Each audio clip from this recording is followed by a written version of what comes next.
Shifa also.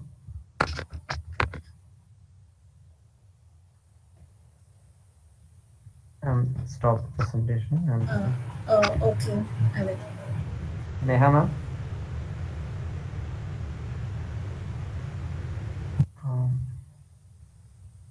yeah.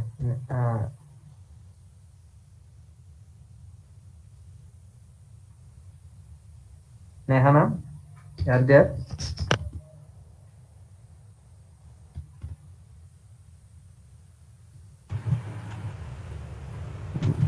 Neha ma'am, are you there?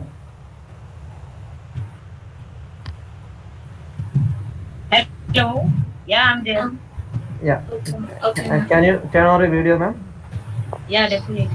Yeah, Ganga, you can start. Our two-member panelist and Mercy will join soon, maybe.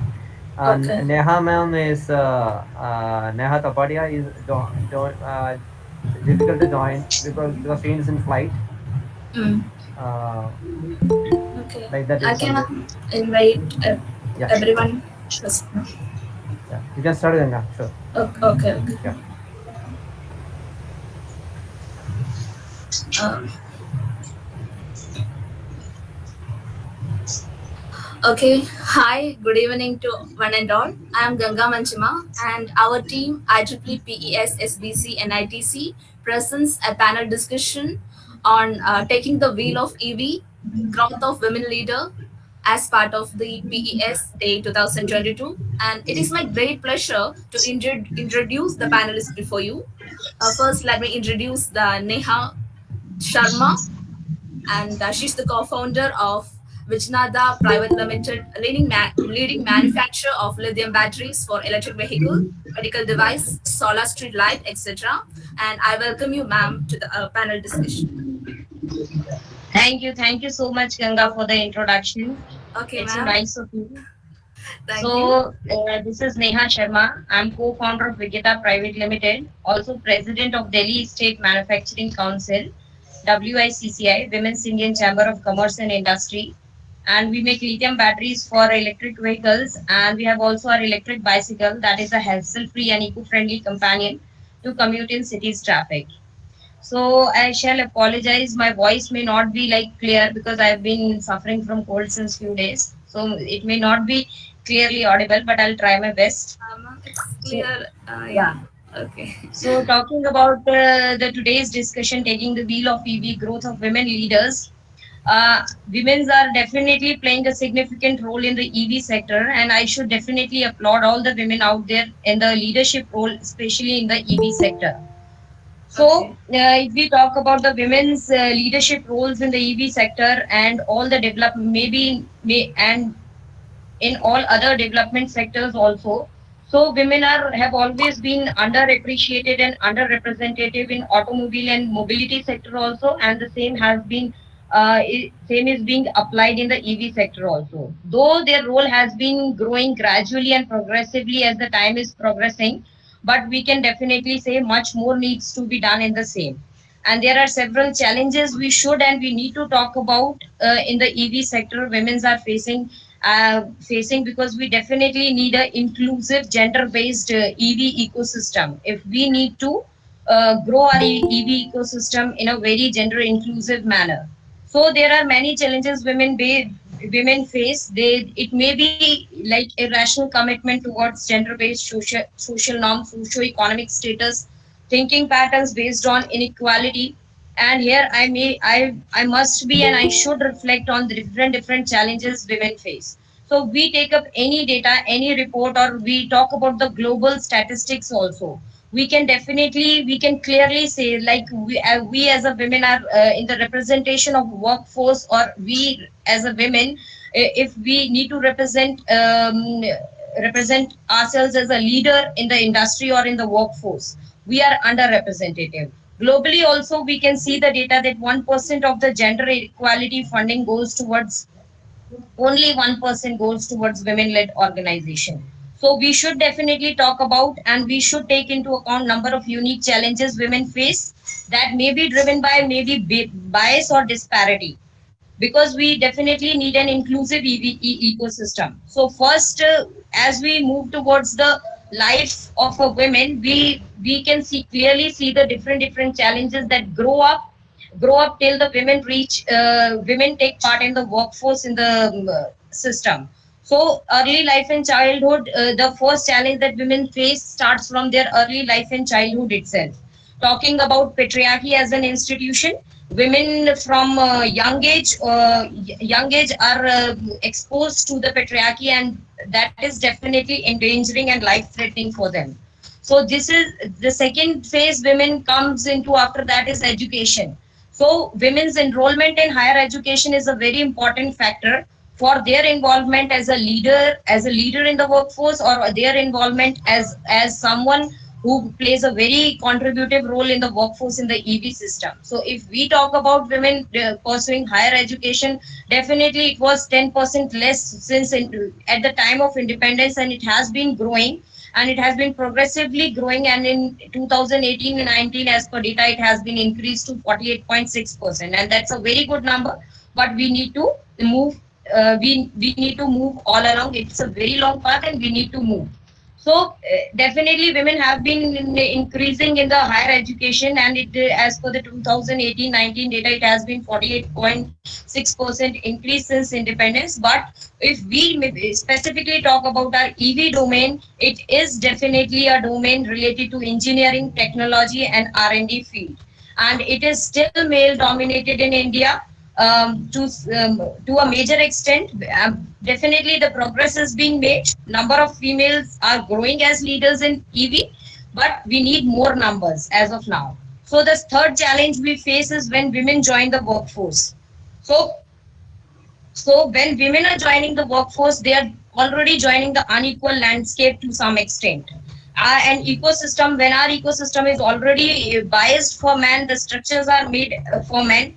So they are somewhat, their growth is hindered with respect to the disparity in pay, with respect to the promotion, with respect to the reward.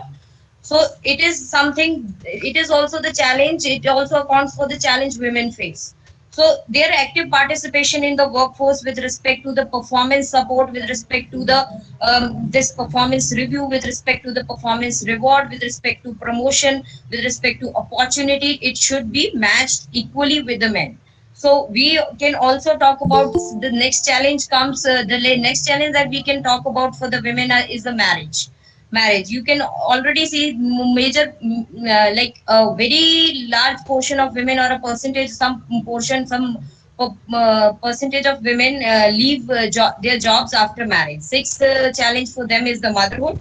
Seventh is the moving towards the leadership role. When it is when a uh, when a person in a workforce needs to be chosen for a leadership role, the preference is mainly given to the male. Neha So, ma'am. so for women leaders, Yeah, hello. yeah, Neha ma'am. We will come back to you, ma'am. Actually, we are we start to introducing our speakers first, and we can move up with 5 minutes or 10 minutes talk session later. That we are Definitely, planning. Yeah, definitely. So I yeah, thought like I need to speak on the topic. yeah.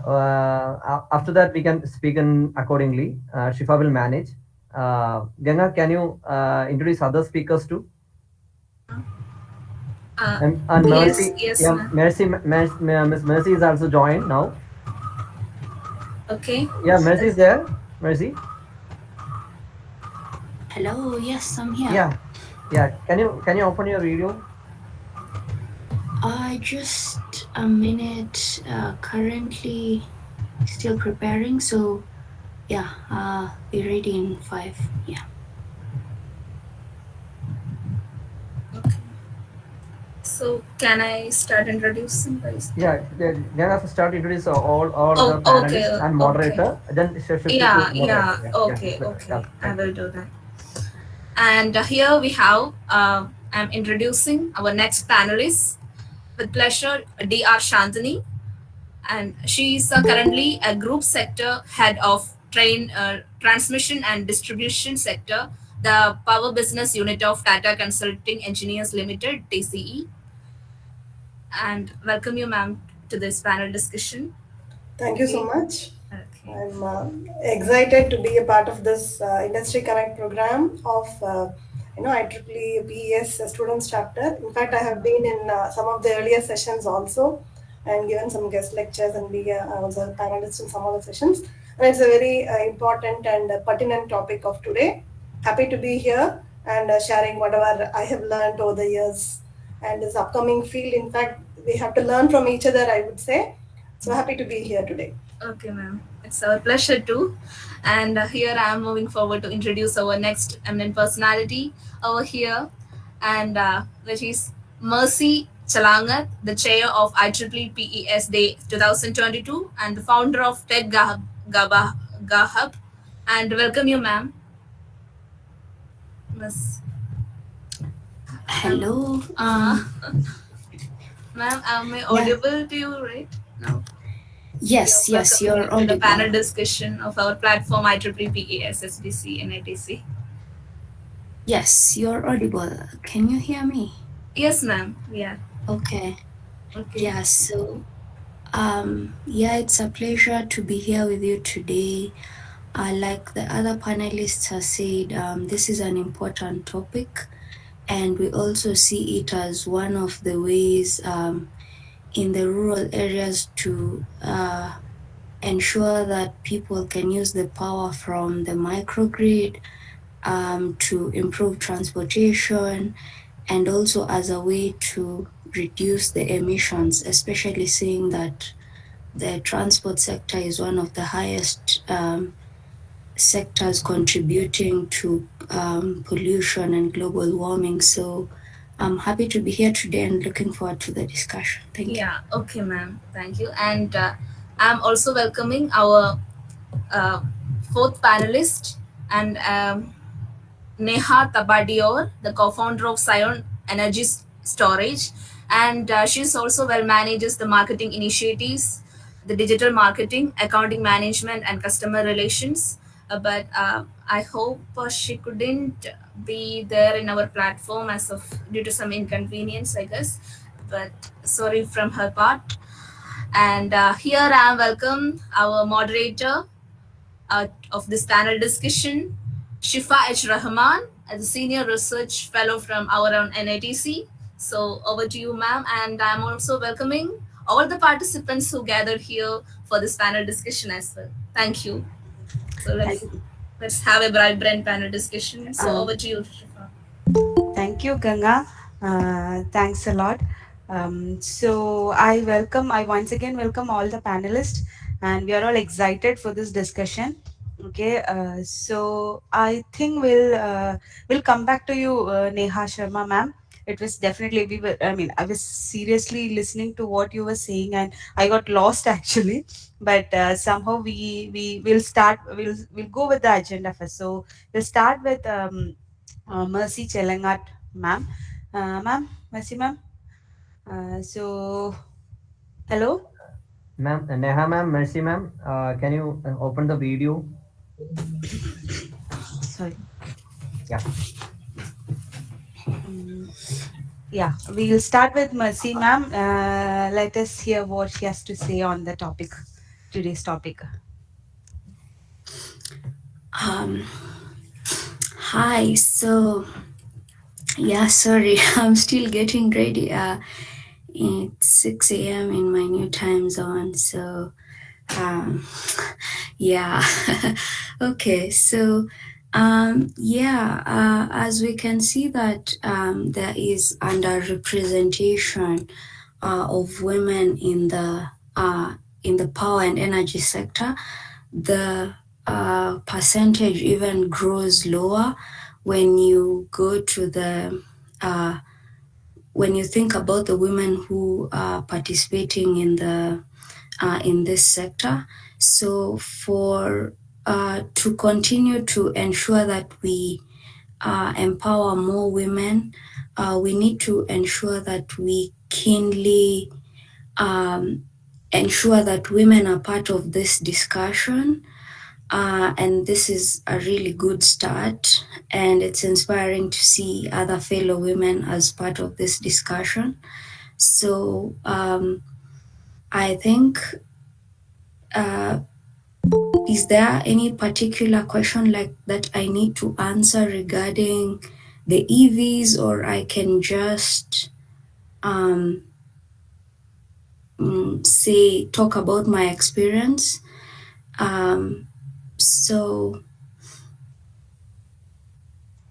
So yeah, okay, I'll talk about the experience in that case.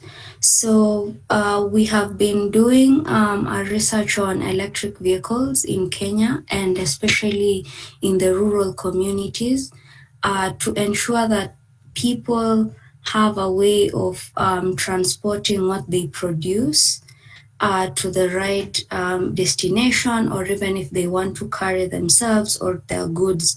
So the reason why the EVs are a good use case in these rural areas is because you also realize that, for example, in some places, women are not allowed to drive these vehicles at all. So by having some of these vehicles that can be easily operated and maintained, having to train the women on how the EVs operate so they can take their children to school, carry their crops to the market center, transport their children whenever they are sick to the hospital. These are some of the use cases that we see lacking. So I have worked in the off-grid electrification sector, and we see that in these communities, they're not usually very well accustomed because you're introducing to them a new technology. And so when you educate them on the benefits of the electricity that you have provided, you now start with the use cases. So besides lighting, besides powering their devices, we also see the electric vehicle charging as a good use case, because they can then take advantage of this other facilities that you have provided to, in a way, improve their lives. And we see that as we are moving towards a decarbonized world, burning fuel in traffic, in transport, is really it's really polluting the environment. So if there's an option to switch to a much cleaner fuel, I think it's very welcome. And the thing I'd like to highlight is that for the rural communities, for example, you realize that the terrain of the area could be different, unlike the urban area where you have very good roads.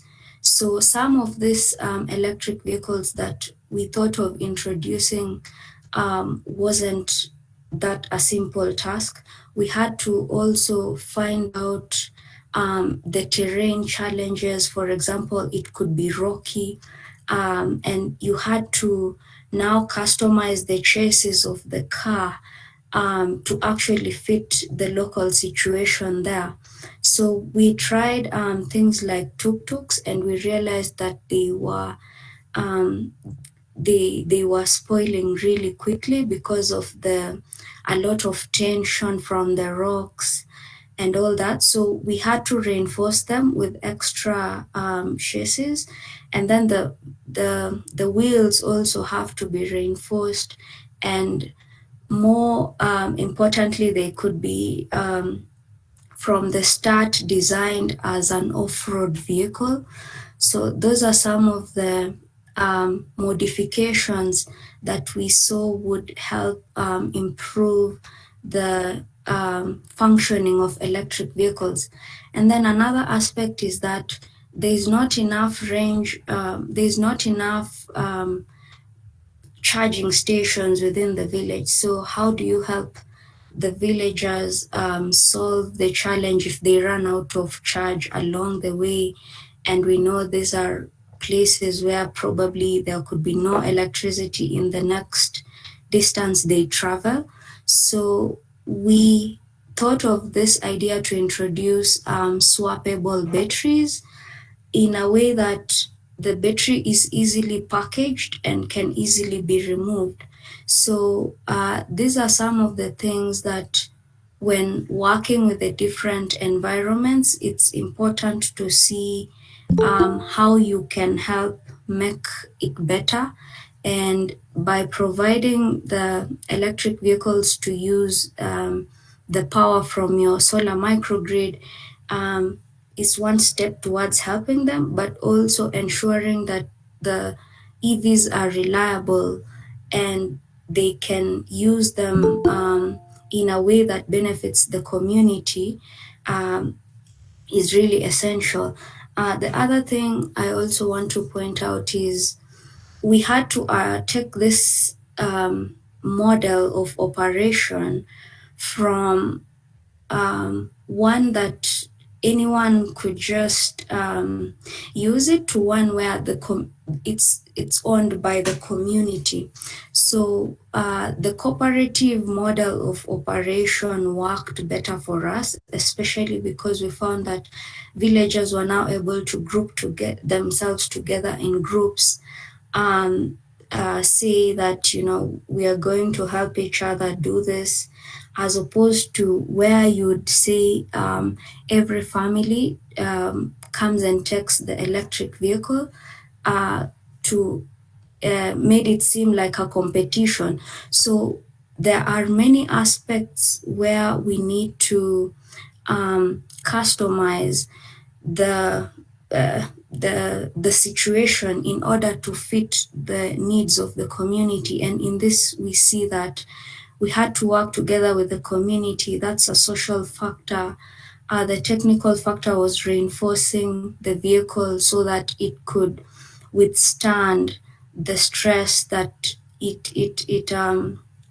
the stress that was there because of the high and rugged terrain as well as the rocky part. And so we also see that from an economic standpoint, um, maintaining batteries can be tricky, especially if they are lead acid and they spoil every time. So we had to recommend lithium ion because they lasted longer, and they had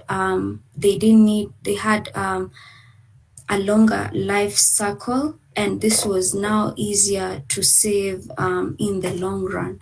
So those are my thoughts and discussions for a start, and I think I have said most of my experience. This was in the rural community where we tried this. So really grateful to be here again, and thank you for the opportunity, and looking forward to hearing what the other panelists have to say. Thank you. Thank you so much, ma'am. That was very enlightening. You know how you have incorporated the society's. I mean, the society you are catering for, its technicalities, its specialities, its culture, everything into implementing a, you know, a better course. That was very enlightening. So. Should we go for the questions now, or should we listen to the other panelists and later go on with the questions? Simam? Yeah, we can go with other panelists. We can. Okay. Yeah. Okay, ma'am. Okay, so I know Shanti ma'am and Neha Sharma ma'am are waiting. Okay, so let us continue with Neha Sharma ma'am. Ma'am, are you there? Yeah. Can we Yeah, there. can we start from where you took off? Yeah, I just left with the challenges we face as women in the workforce, and the same caters to the EV sector also. And we definitely need solutions for the same, and we need to implement them. And implementing the policy structure or the systems or the rules and regulations is not enough. We should definitely walk the talk in that regard. And if we talk about the solution, definitely we should create a culture of equality and respect foremost in the sector, to bring more and more women in this as a workforce to join as a workforce in our sector, as well as to take up the leadership roles.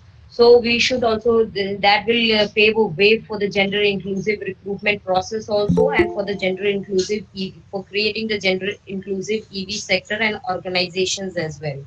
So talking about myself, I have been my company have been we are more than 4 years old company, and I've been running this organization since 2018, and I too have faced many challenges in that regard.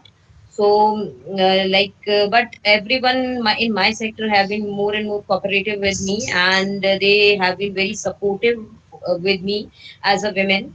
So we should be definitely committed in reducing the gender equality, and we should definitely set up the system, policies, and processes. And definitely we should take initiative in supporting the equality at the workforce. And this is all we want to happen in all the sectors, and catering to the EV sector, I will definitely want to happen it in the EV sector. So I'll call out more and more women to join the EV workforce, especially in the manufacturing also, as I'm the president of a manufacturing council. And talking about my council and my experience also, and if because I'm president of Delhi State Manufacturing Council, I've been calling out women to join my council in Delhi State. And for this also, I we need to have 20 members in our council, and we also need to have sub councils in the northeast, west, or south region. And I have been looking for the women same in the technology, engineering, or the manufacturing sector, and I've been not able to fill the positions in my council itself, because I'm not getting more. I've been trying to reach to more and more women in the same sector, but I have not been able to fill up the council so as far now since 1.5 years. So it's also been have been a challenge to me. So I've been taking up. So we need to take up the volunteers for the same, maybe from the engineering colleges, maybe from maybe someone who will like to who may be catering to the different field, but will like to change their field into the manufacturing sector. So because we are facing a severe issue in the lack of women joining this manufacturing, especially the manufacturing council. We have different councils catering to the being in law, being in hotel, hospitality. They are full, but this has been an issue for me. So that's all I have to say. Okay, Thank thank you. you.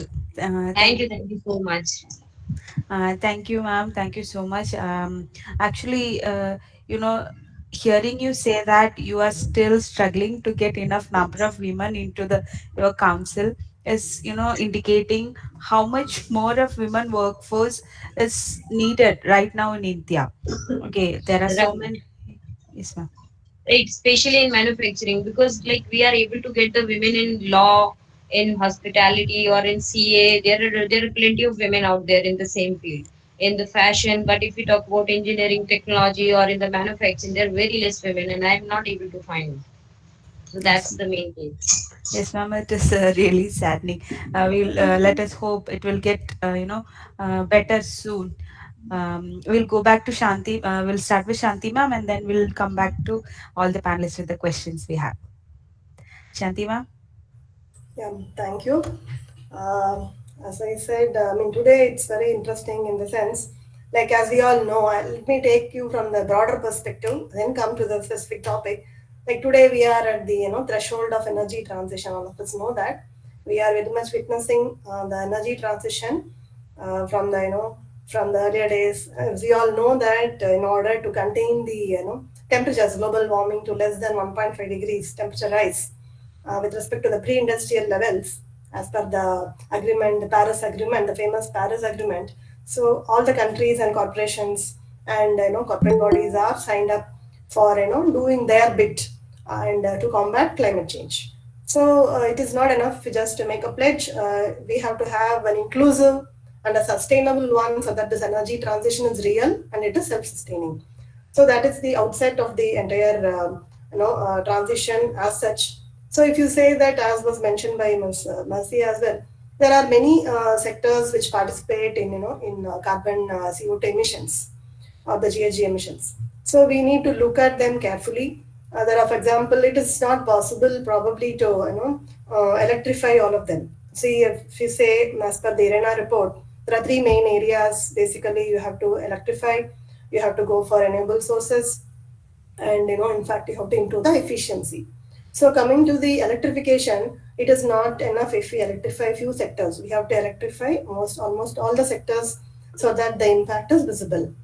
So if you say that there are many sectors which we call it as hard to abate sectors, like for example iron and steel, petrochemicals, aluminium industry, or other process industries which are hard to abate sectors where electrification is directly not possible. But even there, a lot of work has been done.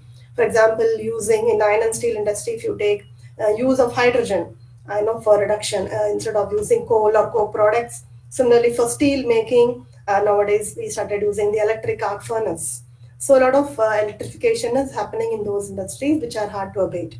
But coming to the transport sector, which accounts to around one third or say 30% of the CO2 emissions, so there a lot of work it is possible. If I say 97% of that actually comes from the road transport, predominantly from the road transport, some to some extent from marine and aviation. Then aviation and shipping also, a lot of shift is happening to cleaner fuels in terms of biofuels, synthetic fuels. So those changes are happening, which is a replacement for the normal fossil fuels. So coming to transportation as such and the road transportation in particular, definitely electrification is possible, especially in the light vehicle as well as to some extent on the heavy duty vehicles. So light vehicles, we all know that battery and battery powered vehicles, electric EVs, and for the heavy duty ones, basically the fuel cell powered vehicles. So they are we are seeing that more and more adoption of them is being possible and becoming viable. So if you see this from the conventional IC engines, which was more of a mechanical oriented automobile industry, as Ms. Neha was mentioning, the manufacturing sector and the automobile industry in particular was actually a men's paradigm. The totally paradigm was mechanical, and usually it was felt that women probably are not so physical, they will not be able to do much of a physical activity, physical work which requires to be done as a mechanical engineer.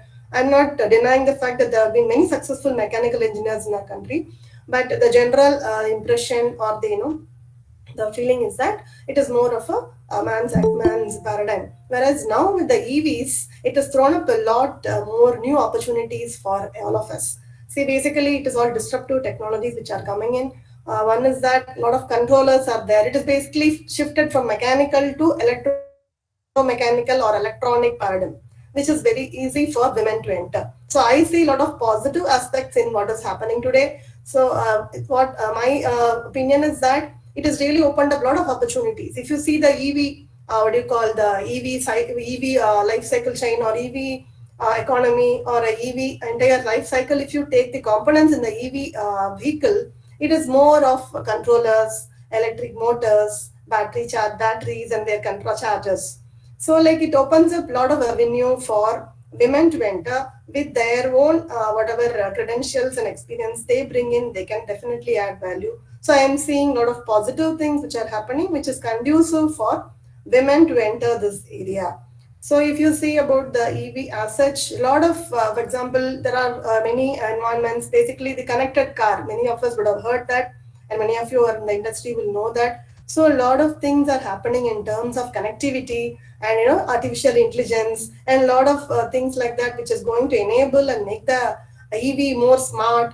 I know use of smart technology. So they're all areas where women can definitely participate and be a part of the workforce. So I see a lot of positivity in what is happening today, and I am also looking at opportunities for learning new areas and where women can contribute. And to one point which others also have mentioned, so women actually we have to help ourselves. I mean, I'm telling you from my own experience, we have to help ourselves, and like we have to take help from others as is required basis, and we form a team. It's never done, as a single person we can never achieve anything. Together as a team we can achieve, whether it is at home or in office. So it's always teamwork which wins. So we have to collaborate. So more and more collaboration is required.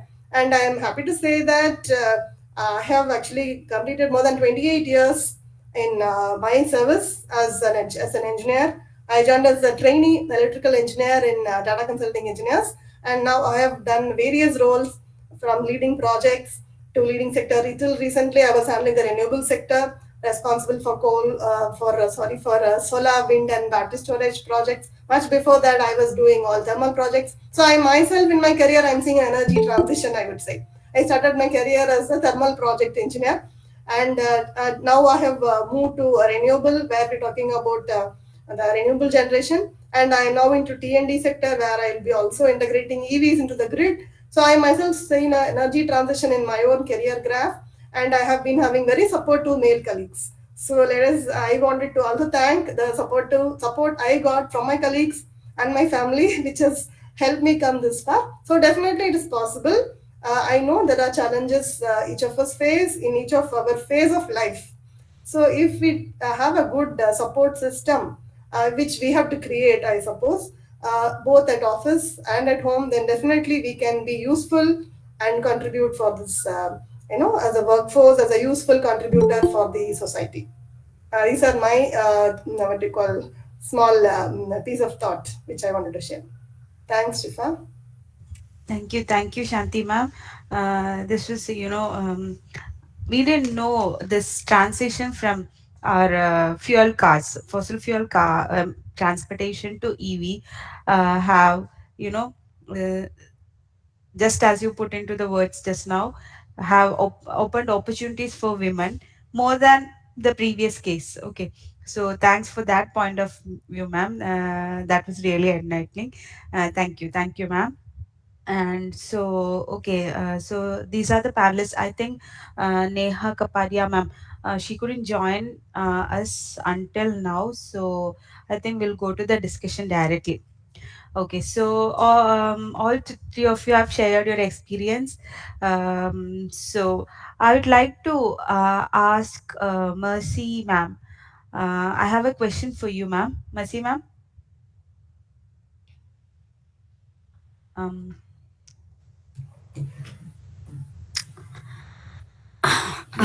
Yeah, so okay. I think for me, I would also just like to join the rest of the panelists to see how important it is to promote women in the sector, especially because we see that we women men cannot take up all the roles. At times, especially where I work in the rural areas, it's difficult for the women to produce their own goods and then take them to the markets. So when we empower women to take up these roles and take themselves to the market, they are then able to even use them as, this as you go markets, where you can just put the load on your car or motorbike or tuk-tuk and then actually do the sales from there. So this can act, both as a means of transport and also as a way to, a moving truck that you can actually use to sell your goods. So it's important that we also empower women because a lot of them in these communities do not know how to drive vehicles or ride the motorcycle. So by having this embedded as a part of the capacity development, then we are able to improve them in all ways and empower them in a way that they won't have to wait for anyone else to do the work. And we know that, like one of our panelists has said, it takes collaboration. We cannot do it on our own. We also need the men by our side to help with this, so that if we are, growing sustainable communities, we live together in harmony. We work together to ensure that the roles are equally distributed, or at least fairly distributed. And this is also to ensure that both men and women can now come in as breadwinners and grow their families. And when this starts from that level, there is hope for the community to progress in the right direction. So, yeah, I just want to say how important this topic is and hope that we can continue to support both the women and the end users of the EVs in the sector. Thank you. Thank you, ma'am. So I would like to ask you something regarding a rural, rural situation of rural situation in EV scenario. Okay, so when you told you have been trying to install so many charging stations as possible in order to make it more, usable or to extend its range and all, and instead of that, you have gone for some battery swapping option, right? So if uh, is it you have I mean, the reason you have not gone for more charging station, is it because of the infrastructure of the society, or because of the technicalities related with the charging module? On the way, you have to have a proper uniform code for charging module, everything. What if the charging module fails, or something happens? Most of the charging stations will be unmanned, right? Is that one of the reason, or just the infrastructure of the society you are serving for?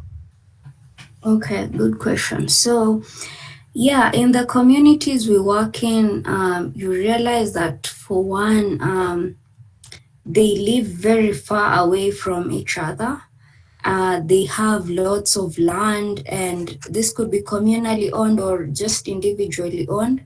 So there's the land issue where we are just not able to get land to set up this electric vehicles, no, the charging stations. And then there's also the aspect of the workforce to maintain it, because that then adds another uh, labor that is required to maintain. Probably you'll need a guard to be on the lookout for these stations, and also the amount of money that's needed to put up just one microgrid and the charging station is very high. And in the rural communities, it's hard to get a return on investment very fast, especially after you've put up these grids. So the EV was actually a use case to enable the people to see the essence, so they can be encouraged to pay more power, because they will now see, oh, I'm getting this service from the microgrid, so I don't feel a lot of pain paying this amount to charge my vehicle from the station. And these were not vehicles that they owned. They were brought in by this company that we partnered with in order to ensure that we had to offset some of the costs. So, and the reason why we went for the community ownership is also because of the costs, majorly because the people in the communities already do not afford very little things. So the concept, the aspect of bringing swappability is because of the distance and the other economics that I have stated. So we thought that this was a much easier way of ensuring reliability of these vehicles, and especially when, at times the data sheet says that the electric vehicle can go say 80 kilometers in terms of range.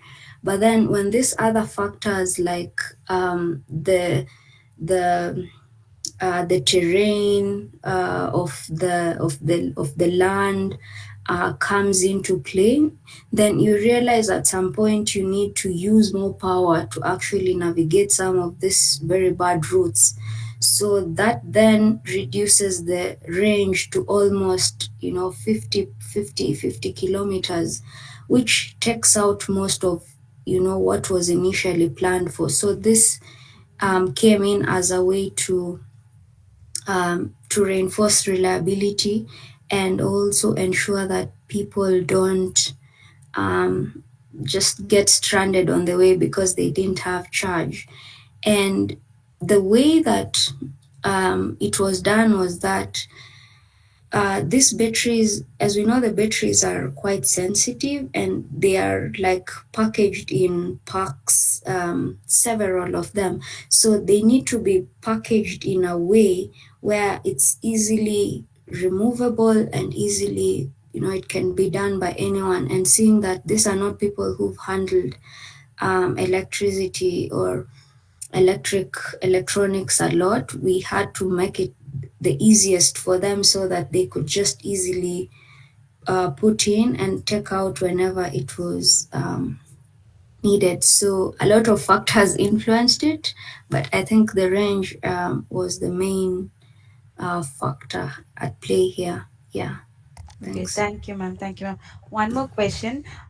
So while doing this, have you been able to, add to the research or designing team of the company, or have you been consulting with the company to make changes from the feedback you obtained from the community, and how long it took, to study the changes and bring and take that, implement that in the EV you have supplied. Have you supplied? You told me it is a, community ownership scheme. So is it just one or two vehicle once, or have you been following up, or have you? Yeah, so we have actually been doing research for almost the past 4 years, and we have worked with a company from uh, it's based in China and has a warehouse in the US called SCION Motors, and they have this Pickman truck that is, a small utility vehicle that is providing the transport. And so initially they didn't have a 4x4, the off-road kind of vehicle, but then over time we provided this, terrain challenges, how far the vehicle from the ground had to be reinforced, the weight of the chassis also had to be reinforced. So we have seen that the Pigman truck actually has over time now produced these off-road vehicles which are much stronger. The initial ones were using the lead acid batteries, but now they have started to implement the lithium ion, but the price has also gone high, almost doubled. So those are just some of the challenges that we see as we try to become more reliable. We also try to there's more cost to be spent on these vehicles. So there's also another one I worked with in Kenya. So this one, the Pickman truck that we tried out was in Cameroon, and there's also another one in Kenya where they have been improving, but then for them they had to convert old vehicles to become now usable. But then still it was expensive because you could find that up to $20,000 is required to convert the vehicle. And at times the motor and the rotor fails to work because it's not compatible. So many challenges as you do the R&D and can get pretty expensive. So we have not been able to really do much except collaborate with these companies, provide them data that we have from the village, and then for them to at least try and help modify their vehicles to fit the rural setting. Yeah. Okay, okay. Thank you, ma'am. Thank you so much. So we have one question from one of our participants to Mercy, ma'am. As you said, you're working and have taken up projects related with EVs in rural areas. what are the challenges that you encountered with, particularly with women, and how you think that will help them in educating the women about EVs? Yeah, okay, good question. I think majorly what we had to fight was the cultural perspective, because in the communities we worked, women is it's very hard to find a woman riding a vehicle, driving riding a motorcycle or driving a vehicle.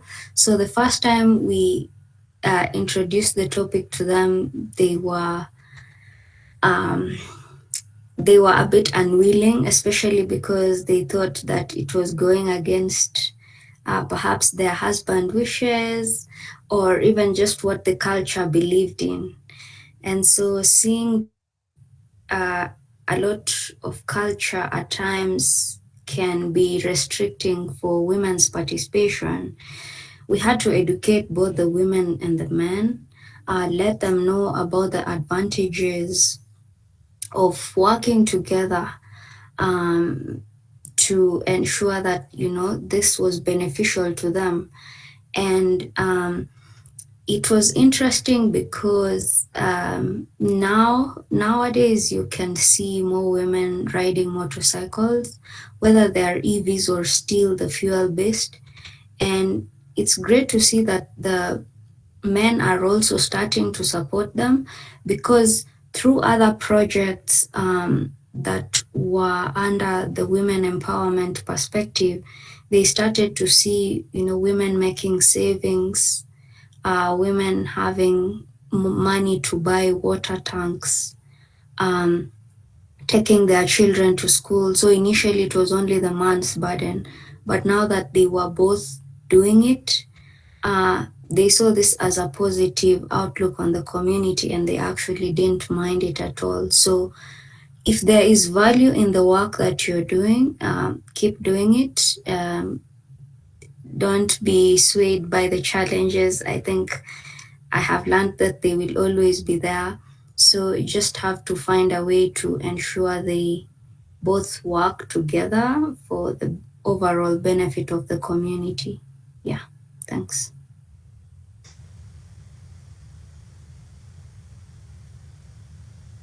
Shifa, you are muted. Okay, sorry. Thank you, Mercy ma'am. We have one more question from the participant. We are seeing more issues in electric vehicle. How to overcome the issues in electric vehicle? I mean, Sairam, could you elaborate what exactly are you looking for? Or in the meantime, will I have a question for Shanti ma'am. Okay, so just as Mercy ma'am said so far, she told how the last point. She told because of the cultural hindrances, they had to struggle for the women to start using EVs, and as she told. Uh, uh, you know they started to ease the restrictions once they realized that they have they can share their burdens.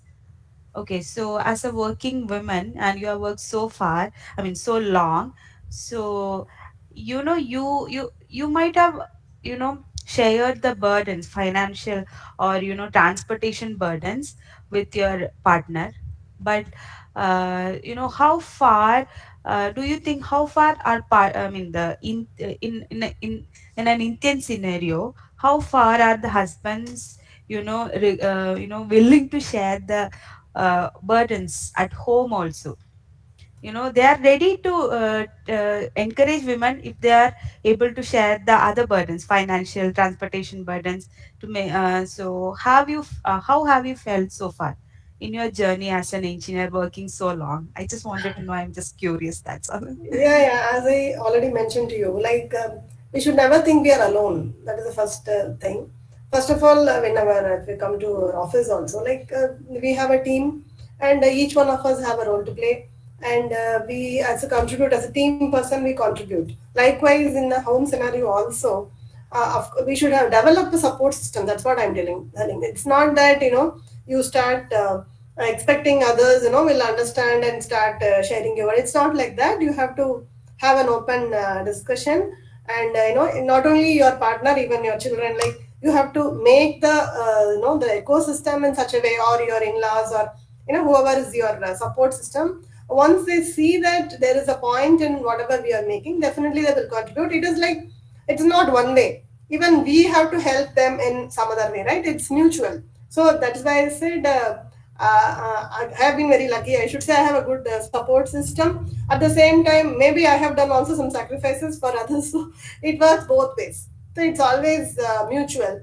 So definitely there is a way to come out of this.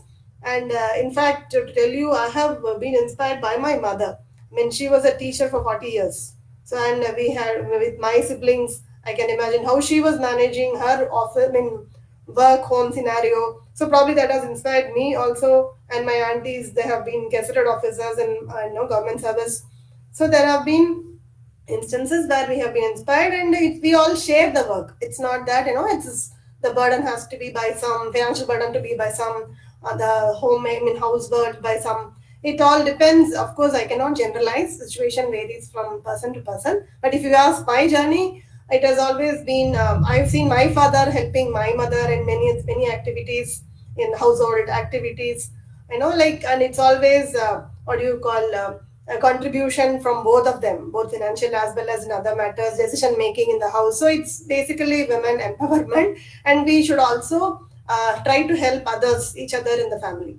So far, that is how my journey has been, both in office. Likewise, if in office, if you ask me, like as an engineer, we to have a lot of site visits, project meetings in some remote places. Like there have been many male colleagues who have helped me, do that.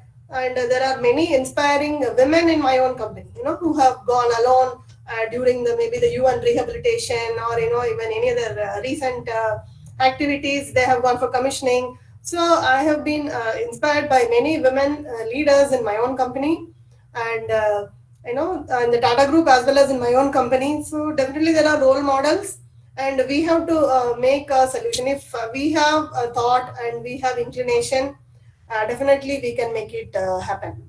That's what I believe. Thank you, ma'am. Thank you so much. Our next question to Neha Sharma, ma'am. Ma'am, one of the participants have asked about the issues in EV. So he is particularly saying EV vehicles are catching fire.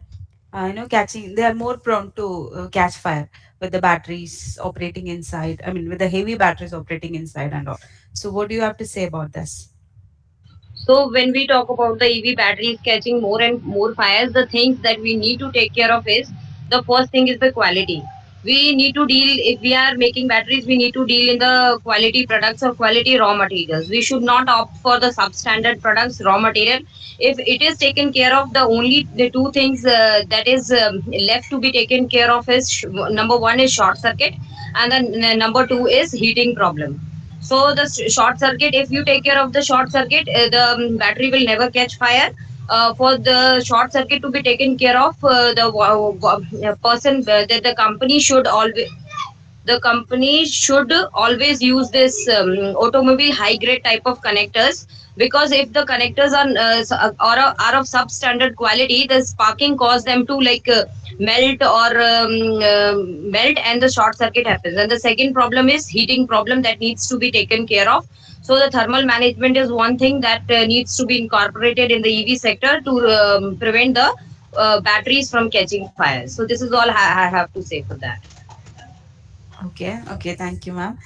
One more question. Based on the, since you're from the manufacturing side, see, one more question from Vidya Soman, Miss Vidya Soman. Anything connected to EV are not just an affordable option for common people, and also the same is for the differently abled people are also. So as we Anything we can come up with EVs that are not just an affordable option for common man people, but also for differently able. As we see, there are no vehicles that are made keeping physically challenged people in mind. Okay, so the classification of the EVs for physically challenged people also depends on the kind of challenge, kind of physical challenge, differently abled people are facing in their life. So with respect to that also, EVs can come up in different variants. So yeah, definitely we can come up with it. Is all about taking initiative and giving your time and effort in the same to make the same. And if you take an initiative to make the same, or definitely we can approach government bodies, authorities, and we can write them with the letters, ministries, to like to distribute these kind of vehicles to the differently abled people. Because talking about the making something for the physically challenged people, these business minded EV companies will think about it in a very like less amount. Because it will because if they talk about business, they talk about money, they talk about profits. So if the target audience is less, they are more less likely to go with the invention of the type of vehicle. So first of all, that what we need to do is we need to force the authorities, ministries, to we need to write them with the letters, like we want to make this type of vehicle, and we want to give it to the differently able people for their ease of riding these kind of vehicles. Then only we can come up with making the same. And it is all and all about taking efforts, giving up your time, and taking the initiative. So it is all about that. Yes, ma'am. Thank you, ma'am. The words you said, I can understand, I can feel that that is how you have been, you have come up so far. You have taken the initiative. You might have taken the initiative in each and every step, and I know you are doing a wonderful job. Okay. So Thank you so much. next question is to Shanti, ma'am. Are you since as you're associated with TCE, how you see the growth of EVs in the current market if we think of the cost of Yeah, EVs? yeah, understand. See, definitely cost of product depends on the components. Now, battery is one of the main components in the EV chain, I can say. And with the economies of scale, definitely cost will come down. Anything as she was mentioning, when there is lesser, what you call demand, the price is more. And the second thing is indigenization. Like so if we are, for example, today 100% dependent on imported components for battery, then tomorrow, today, as we all know that with a lot of government initiatives, the PLI scheme, the performance linked, I mean, the incentives being given, a lot of Atma Make in India program, the Atmanirbharta schemes are there, where a lot of incentives are being given for indigenous manufacturing of battery. The ACC, they call it, that for the chemical, basically either electrochemical or the chemical batteries, storage batteries, which is used predominantly in EV and also large grid connected storage systems, like similar to the what we have been having the PLI schemes for the solar industry, we are also having for the manufacturing industry for the battery storage. So basically, battery packs, as you all know, is a very important component in a EV. So that once that price comes down, when that is started manufacturing in India, there's a lot of impetus given, and with that, definitely the cost of EV will come down. One more important thing is on the raw material itself. Some of the raw materials which we are dependent on international markets, for example, some of the components for the batteries, also like some of the minerals or rare minerals which are used, so they are also brought from international market. So there are some duties, like anti-dumping duties and other duties, some of the duties are being relaxed, so that we can the people in India, manufacturers in India, can use those raw material at subsidized rates, and also use as incentives and put up factories for indigenous manufacturing of batteries, which will definitely help in bringing down the cost of the EV vehicle as such. So a lot of work is happening, and we hope that more and more we will not only be able to supply the Indian market, we may also look at export. That is what the outlook of our Indian government is. As I'm following the what is happening in the industry. Thank you so much, ma'am. Neha Sharma, ma'am, I have a question. See, um, how far are we in implementing a uniform charging module in the EVs? Do you think it is possible across the brands in near future? Do you see that happening anytime? Wait a second, just let me read the question. No, no, no. That was not a type question. I just wanted to know. how far are we implementing a uniform charging module? Okay, how about just give me 2 seconds. Yeah, what is the question? How how long are we in the implementation of a uniform charging module in EVs across the brands? It might be difficult if I have an EV and my charging module, you know, it gets some complaint or something. I should be able to swap the technology with another brand. Will that be possible in any near future? Yeah, that should be collaboratively and collectively taken up by the charging by the companies who are setting up the charging infrastructure in the company for the ease of people, because people will find it very. Just 2 seconds. Give me 2 seconds.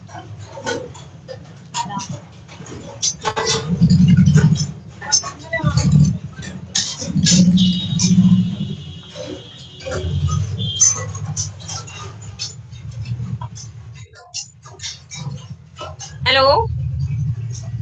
Yes, in that regard, I just have to say, like, it all depends on the collective effort of the companies who are setting up the charging infrastructure, for making it uniform, for the ease of use for all the users in the country. So it all depends on them. They should make the charging modules, charging infrastructure in such a way that people can easily swap it with the other brand, and people can easily go and swap with the other brands, because I think they will be doing the same, because they will also want other brand batteries to get swapped to their station. I think it will be a uniform and a centralized system in that regard.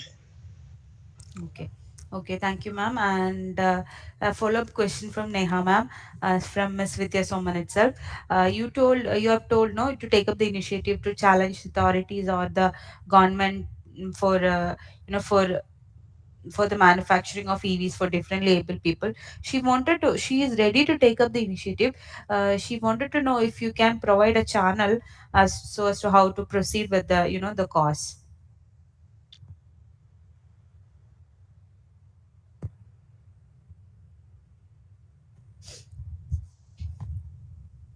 Neha, ma'am. Yeah. Hello. Yes, yes.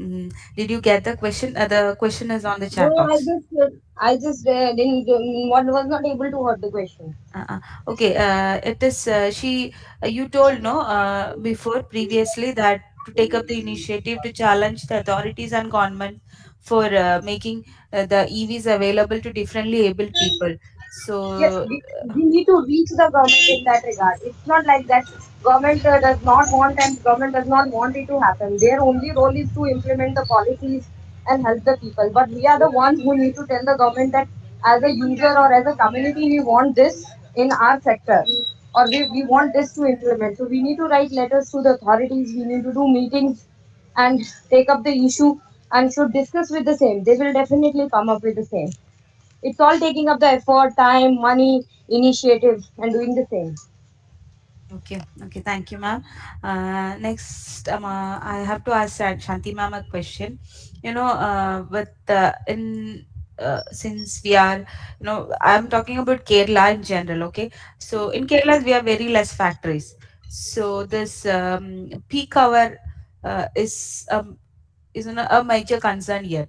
So how far is our grid prepared for EV adoption, during charging. If I come home, if I have an if I own an EV, and if I come home after my research work, and if I decide to charge it during the peak hours itself, is our grid really prepared for such a spike in the demand?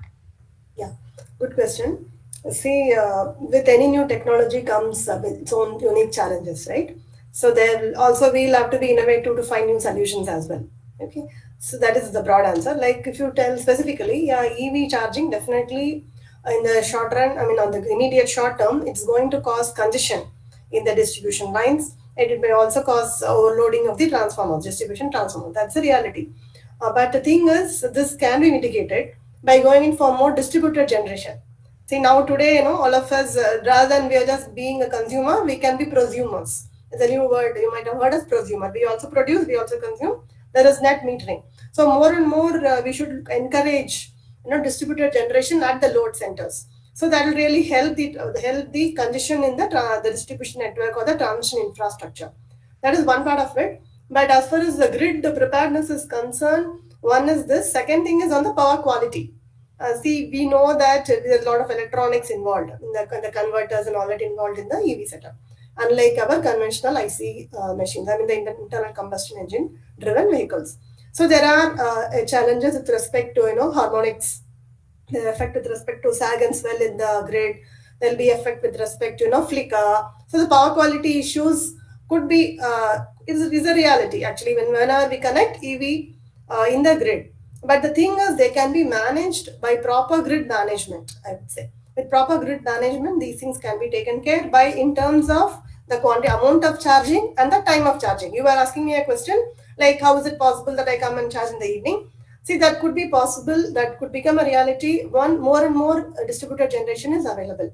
Like today, actually, if you see the developed countries, there is a concept called time of day tariff. Like what they give is they give incentives for the people to charge their EVs during renewable sources. For example, during daytime, when the solar source is good, and evening late night when the wind is good. So they give incentives for charging the EVs during those hours where there are renewable power is available.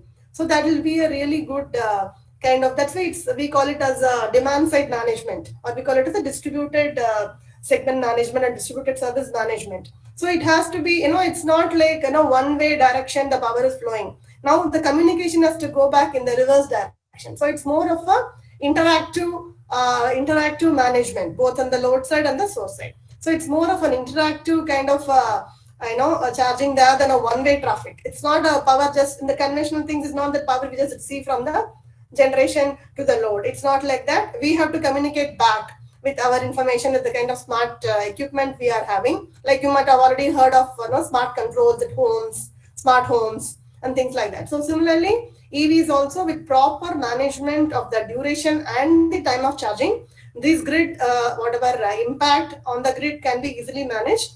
I mean, I'll just put it in a simple manner, but a lot of studies need to be done regarding the placement of those additional compensation devices or storage devices.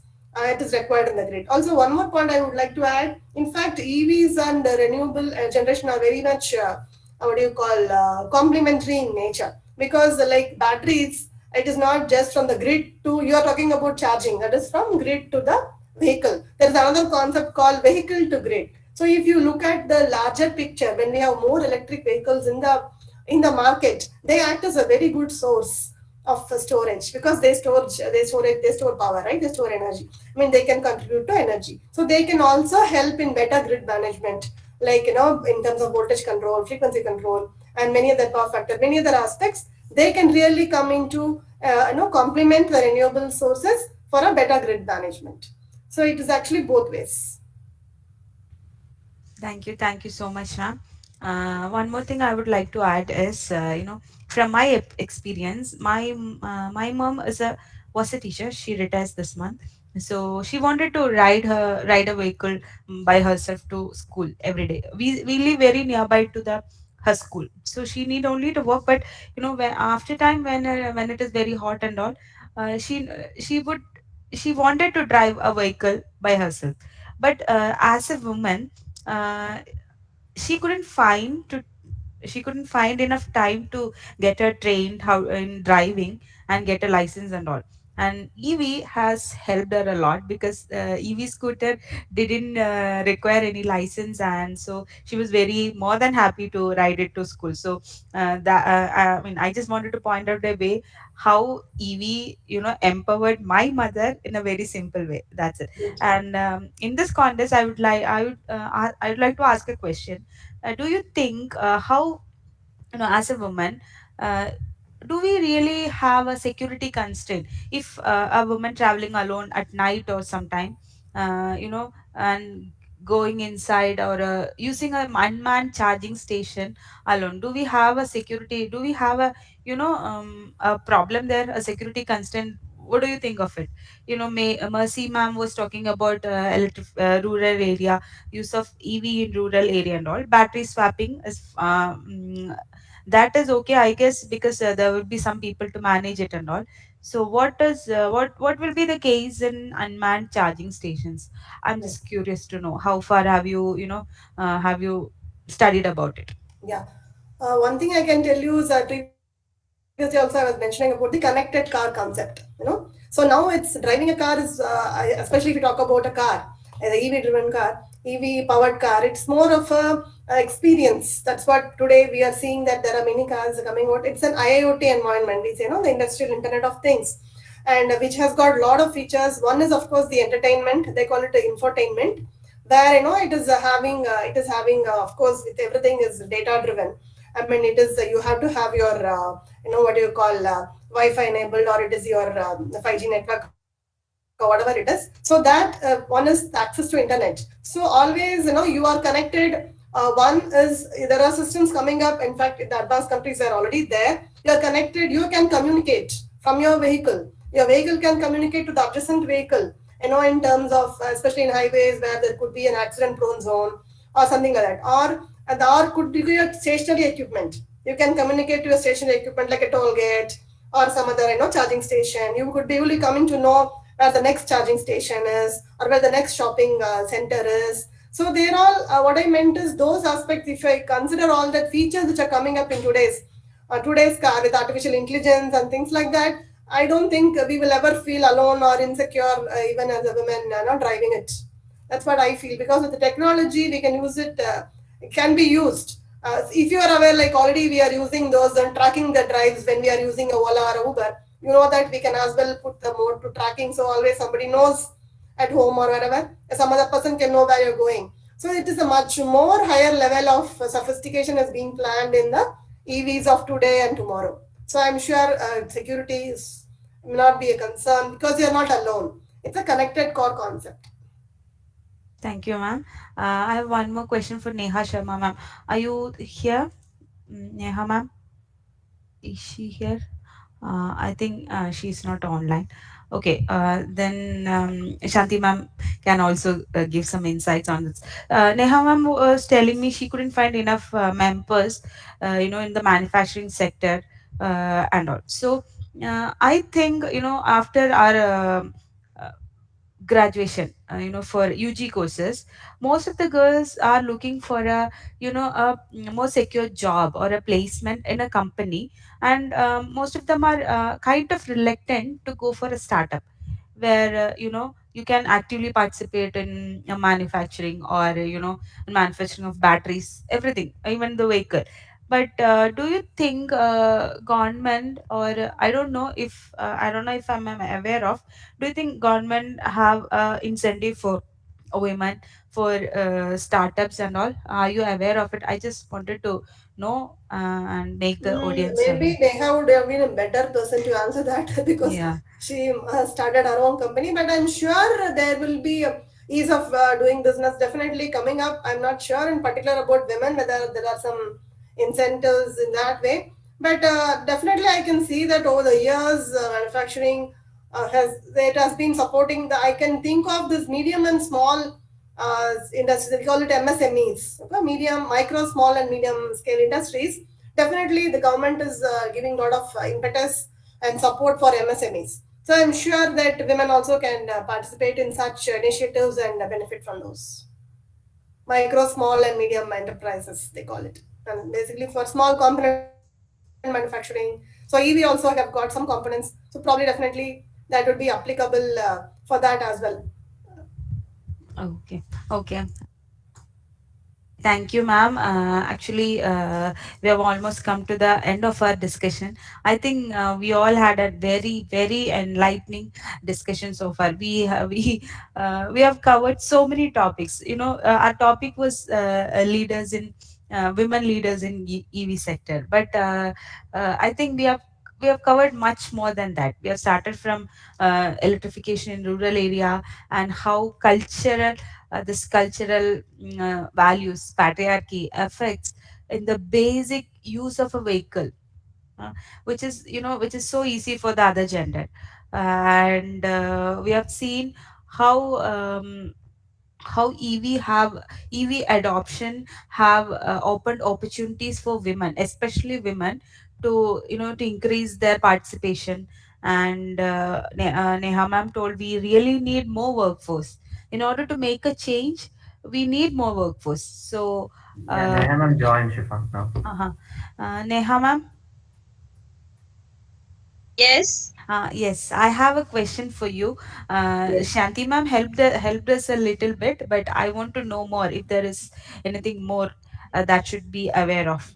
Okay, so I just wanted to know that most of the girls, no, I studied in NIT Calicut for my UG course. So after that, most of my classmates, girls especially, wanted to get a placement in a company. I mean, they were not so comfortable with going for a startup. Okay. So I would like to know if I know government is giving support for startup companies. I wanted to know if there is a special support or special incentive for women startup companies. I just wanted to know if if I'm not aware of anything like that. I would like to know, and I would like my audience to know about participants. So as far as like when I started my startup way back in 2018, my parents were strictly against it. Like, you are a girl, you could have done job easily. Why you are into like starting a startup? Because I don't come from a business family, and I was the only one that I have started the startup in 2018. So it is something like I have totally, along with my partners in my business, I have totally bootstrapped it. I haven't We haven't taken any funding as such. We haven't taken any like loan from bank. We haven't taken any subsidy from the government. But as far as I know, the government provides this provides money in Stand Up India scheme for women's and SC/ST category. In Stand Up India scheme, they provide loan to the women entrepreneurs, but the only condition is the women in the company should hold more than 51% equity or shares. And other than that, there is also a subsidy on the exhibitions for the women entrepreneurs. Different In every field, exhibitions are held. Like, I'm based out of Delhi. My company is operating in Delhi. Here in Pragati Maidan in the EV sector, every year two or three exhibitions are happening. For both the exhibition, domestic and international exhibitions, government is providing subsidy to the women entrepreneurs. And that is a different case that I have had experience with exhibition, this private exhibition organizations who like organizes these exhibitions. So they are like, some are genuine, some are not genuine. But more guidance or the more awareness needs to be given to the women entrepreneurs in that regard, because they also make a fool of entrepreneurs by minting the money. If they do not know how the scheme is supposed to go, or how the rules and regulations are supposed to go in case of participating in the event, like they will say, yeah, you are a women entrepreneur, we will give you subsidy, we will submit your file in the government organization, you need to give the 100% amount of money, which is totally wrong. Whatever subsidy is given to you, that amount needs to be given to the government organization directly. So they make false promises in the starting, and the after the exhibition, when you go to them, oh, we were given subsidy, we need our this much of amount returned as a subsidy. They will say, oh, government is not doing that, government is not doing this. But if you directly go to the government organization in which the file needs to be submitted, and you ask from them the total procedure, they will brief you in a better way, in a much more better way. So in that regard, only the blame game happens between this private organization and the government bodies. So the better way is to, whatever scheme, whatever subsidy, as a women, if you are an entrepreneur, you want to figure it out, what are the subsidies, what are the schemes, how the procedure is going to happen. You need to sit with the government bodies, you need to directly go to the office, you need to go, you need to speak with the concerned person, concerned authority directly. Do not go to the consultant, do not go to the, do not entertain them. They will they will only look forward to minting money from you. Okay. Okay. Thank you, ma'am. Thank you so much. I didn't know about Stand Up India scheme. Thank you. Yeah. And the other scheme also. Okay. That's it. I think it's time for to wind up our this discussion. And I'm feeling so, lucky to have listened to, or in for being able to participate in this discussion. And I'll make sure that whatever I gain from this discussion is, delivered to everyone around me. So thank you so much, all the panelists, for this such an enlightening discussion. And I'll hand over to Ganga online, or Yeah, I will take care. I will take okay, care. okay, Rahul. Yeah,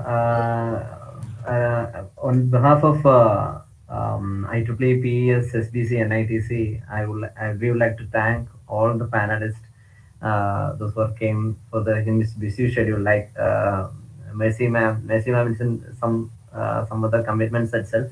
So thanks for joining, ma'am, and thanks Shanti ma'am, thanks Neha ma'am.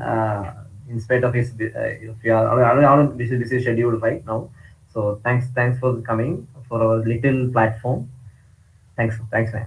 Thanks for all participants, and thanks for our moderator Shifa. Thank you. Thank you so much. It was a pleasure participating in this session. Thank you so much. Thank you. Thank you so much, Shanti ma'am and Neha Sharma ma'am. Thank you. Thank you. And Yeah, attendees, please write your feedback to our official mail ID itself. Valuable feedback for the improvement of our new programs and also. Thank you. Thanks a lot. Thank you. Bye bye.